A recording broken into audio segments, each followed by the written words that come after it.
Hello, readers. Jessie Hill here. And because we are still in the beginning stages of the Reckless Pursuit and still trying to get it off the ground, we've hit a few bumps in the road and we're a little behind as far as April goes. And because of this, and because our topic for April is Grace and Redemption, which I hope you have plenty of for us, because we are behind. I am going to read aloud from C.S. Lewis's Mere Christianity, if I don't drop it. And you can't go wrong with C.S. Lewis, right? Yeah, right. And I'm going to read his chapter about forgiveness. And if it doesn't help anyone but me, I suppose this will be worth it anyway. Because forgiveness is something that I struggle with lately a lot. I don't know about you, but... Okay. Here we go. Wait. No humming, Jessie. You're reading, not singing. Anyways. Forgiveness. I said in a previous chapter that chastity was the most unpopular of the Christian virtues, but I am not sure I was right. I believe there is one even more unpopular. It is laid down in the Christian rule, "Thou shalt love thy neighbor as thyself," because in Christian morals thy neighbor includes thy enemy. And so we come up against this terrible duty of forgiving our enemies. Everyone says that forgiveness is a lovely idea until they have something to forgive, as we had during the war. And then to mention the subject at all is to be greeted with howls of anger. It is not that people think this is too high and difficult a virtue. It is that they think it hateful and contemptible. That sort of talk makes them sick, they say. And half of you already want to ask me, I wonder how you'd feel about forgiving the Gestapo if you were a Pole or a Jew. So do I. I wonder very much. Just as when Christianity tells me that I must not deny my religion even to save myself from death by torture, I wonder very much what I should do when it came to the point. I am not trying to tell you in this book what I could do. I can do precious little. I am telling you what Christianity is. I did not invent it, and there, right in the middle of it, I find, "Forgive us our sins as we forgive those that sin against us." There is no slightest suggestion that we are offered forgiveness on any other terms. It is made perfectly clear that if we do not forgive, we shall not be forgiven. There are no two ways about it. What are we to do? It is going to be hard enough anyway, but I think there are two things we can do to make it easier. When you start mathematics, you do not begin with calculus. You begin with simple addition. In the same way, if we really want, but all depends on really wanting, to learn how to forgive, perhaps we had better start with something easier than the Gestapo. One might start with forgiving one's husband or wife, or parents or children, or the nearest NCO for something they have done or said in the last week. That will probably keep us busy for the moment. And secondly, we might try to understand exactly what loving your neighbor as yourself means. I have to love him as I love myself. Well, how exactly do I love myself? Now that I come to think of it, I have not exactly got a feeling of fondness or affection for myself. And I do not even always enjoy my own society. So apparently love your neighbor does not mean feel fond of him, or find him attractive. I ought to have seen that before, because of course you cannot feel fond of a person by trying. Do I think well of myself? Think myself a nice chap? Well, I am afraid I sometimes do, and those are no doubt my worst moments. But sometimes when you're reading C.S. Lewis, you've just got to stop and absorb it all, or else you get overloaded because some of the things he says are so deep. It's just tough. Anyways, do I think well of myself? Think myself a nice chap? Well, I'm afraid I sometimes do, and those are no doubt my worst moments. But that is not why I love myself. In fact, it is the other way around. My self-love makes me think myself nice. but thinking myself nice is not why I love myself. So loving my enemies does not apparently mean thinking them nice either. That is an enormous relief. For a good many people, imagine that forgiving your enemies means making out that they are really not such bad fellows after all, when it is quite plain that they are. Go a step further. In my most clear-sighted moments, not only do I think myself a nice man, but I know that I am a very nasty one. I can look at some of the things I have done with horror and loathing.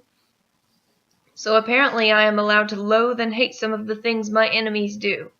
Now that I come to think of it, I remember Christian teachers telling me long ago that I must hate a bad man's actions, but not hate the bad man. Or, as they would say, hate the sin, but not the sinner. For a long time I used to think this a silly, straw-splitting distinction. How could you hate what a man did and not hate the man? But years later it occurred to me that there was one man to whom I had been doing this all my life, namely myself. However much I might dislike my own cowardice or conceit or greed, I went on loving myself. There had never been the slightest difficulty about it. In fact, the very reason why I hated the things was that I loved the man. Just because I loved myself, I was sorry to find that I was the sort of man who did those things. Consequently, Christianity does not want us to reduce by one atom the hatred we feel for cruelty and treachery. We ought to hate them. Not one word of what we have said about them needs to be unsaid, but it does want us to hate them in the same way in which we hate the things in ourselves. Being sorry that the man should have done such things, and hoping, if it is any way possible, that somehow, sometime, somewhere he can be cured and made human again. The real test is this. Suppose one reads a story of filthy atrocities in the paper. Then suppose that something turns up suggesting that the story might not be quite true, or not quite so bad as it was made out. Is one's first feeling, thank God, even they aren't quite so bad as that? Or is it a feeling of disappointment and even a determination to cling to the first story for the sheer pleasure of thinking your enemies as bad as possible? If it is the second, then it is, I am afraid, the first step in a process which, if followed to the end, will make us into devils. You see, one is beginning to wish that black was a little blacker. If we give that wish its head, later on we will wish to see gray as black, and then to see white itself as black. Finally, we shall insist on seeing everything, God and our friends and ourselves included, as bad, and not be able to stop doing it. We shall be fixed forever in a universe of pure hatred. Wow. Now a step further. Does loving your enemy mean not punishing him? No, for loving myself does not mean that I ought not to subject myself to punishment, even to death.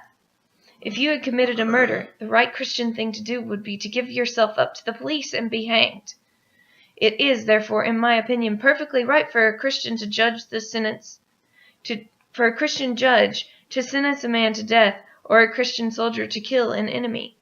I have always thought so, ever since I became a Christian, and long before the war, and I still think so now that we are at peace. It is no good quoting, "Thou shalt not kill." There are two Greek words, the ordinary word to kill and the word to murder. And when Christ quotes that commandment, he uses the murder one in all three accounts, Matthew, Mark, and Luke. And I am told that there is the same distinction in Hebrew. All killing is not murder any more than all sexual intercourse is adultery. When soldiers came to St. John the Baptist asking what to do, he never remotely suggested that they ought to leave the army, nor did Christ when he met a Roman sergeant major, what they called a centurion. The idea of the knight, the Christian in arms for the defense of a good cause, is one of great Christian ideas. War is a dreadful thing, and I can respect an honest pacifist, though I think he is entirely mistaken. What I cannot understand is this sort of semi-pacifism you get nowadays, which gives people the idea that though you have to fight, you ought to do it with a long face, as if you were ashamed of it. It is that feeling that robs lots of magnificent young Christians in the services of something they have a right to, something which is the natural accompaniment of courage and a kind of gaiety and wholeheartedness. I have often thought to myself how it would be if, when I served in the First World War, I and some young German had killed each other simultaneously and found ourselves together a moment after death. I cannot imagine that either of us would have felt any resentment or even any embarrassment.